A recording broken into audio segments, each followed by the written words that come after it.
Em banco de dados, eu tenho que dispor de linguagens que me permitam realizar a requisição de informações ou de dados do banco. São as chamadas linguagens de consulta. Existem duas categorias: aquelas que são não procedurais, onde o usuário descreve o que quer obter, mas não indica os procedimentos que serão realizados. O cálculo relacional é assim, e o SQL é assim, e as procedurais, onde o usuário indica a sequência de operações a serem realizadas. É o caso da álgebra relacional. No caso do cálculo, que é não procedural, eu faço a escrita de uma expressão que indica o que deve ser recuperado do banco, e não é dito em nenhum momento como é feita essa recuperação. Bom, nesse caso, para mostrar um exemplo, eu tenho aqui uma variável, que é uma variável de tupla, de linha, de uma tabela, tem uma condição envolvendo essa tupla, e eu vou recuperar dados. Então, eu tenho aqui uma tupla para relação funcionário, onde eu tenho como condição o salário ser maior do que 10 mil. Nós não vamos trabalhar com cálculo de relação de dupla, e sim dar um enfoque na álgebra relacional.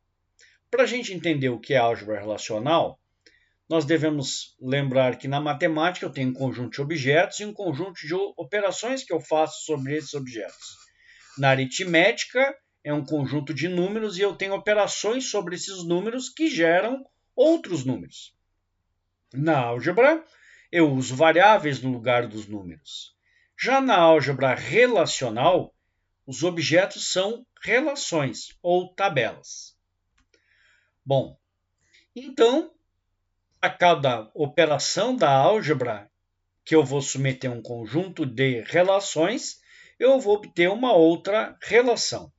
É procedural no sentido de que eu digo a ordem que as operações devem ser executadas. Isso vai ficar mais claro mais adiante, não nesse vídeo, mas não é implementada diretamente em nenhum sistema gerenciador de banco de dados. Bom, por que então a gente estuda álgebra relacional? A questão é que ela permite o entendimento sobre as operações do banco e principalmente a compreensão sobre o processo de otimização de consultas dentro de um banco de dados. Eu tenho algumas operações que são chamadas de unárias, afetam somente uma tabela, uma relação, que são a seleção e a projeção. Na seleção, é selecionado um subconjunto das tuplas de uma relação, das linhas de uma tabela. Já a projeção, os atributos, isso é, as colunas de uma tabela. Na seleção, então eu vou procurar linhas ou tuplas que satisfaçam uma condição e eu represento essa operação por sigma. Tá? Um exemplo aqui, eu tenho uma relação, uma tabela funcionário e uma condição que é expressa aqui para essa seleção, de que o salário seja maior que 10 mil. E em SQL eu faço isso dessa forma, que está abaixo ali, usando o select asterisco from funcionário where salário maior que 10 mil. Já a projeção, eu indico as colunas que eu quero de uma relação. Então eu indico, por exemplo, que eu quero o nome de todos os funcionários.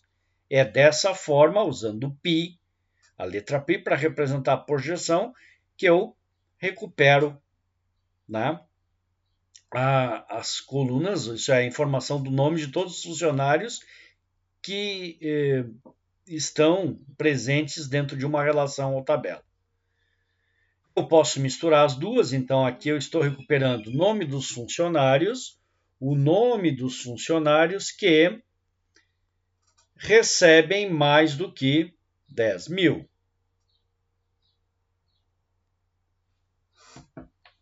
Em SQL, eu tenho essa forma de escrever esta consulta. De novo, pessoal, A álgebra relacional é algo teórico, mas que vai ser útil para a gente entender como o SQL funciona e também entender, sobretudo, a parte de otimização de consultas. Uma das operações que eu posso fazer aí, não sobre uma única relação, mas sobre duas, é a operação de produto cartesiano.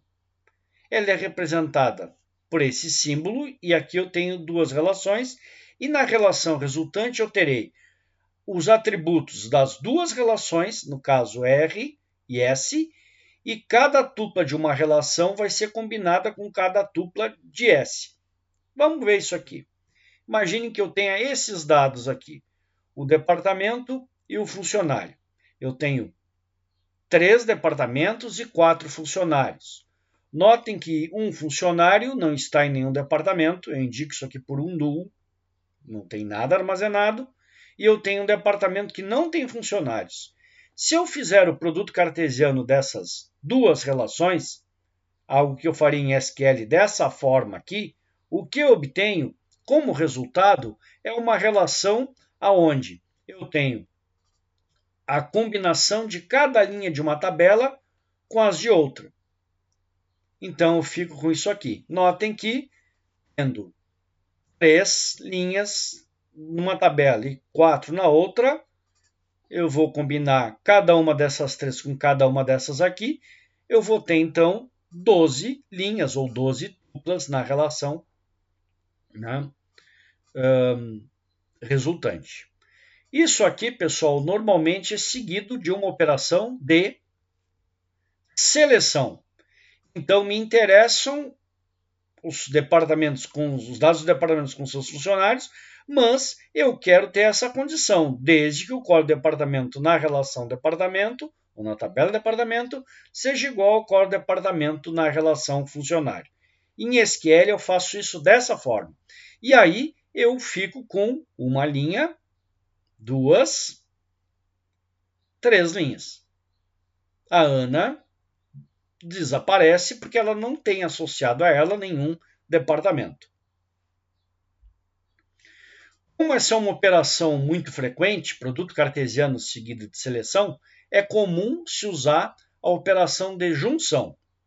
Bom, então eu combino as tuplas de duas relações ou as linhas de duas tabelas, dando uma condição. Tá? Eu uso esse símbolo aqui para junção. Então eu tenho funcionário com a junção de funcionário com departamento, o join, né? E dando essa condição, desde que o código departamento em funcionário seja igual ao código departamento em departamento.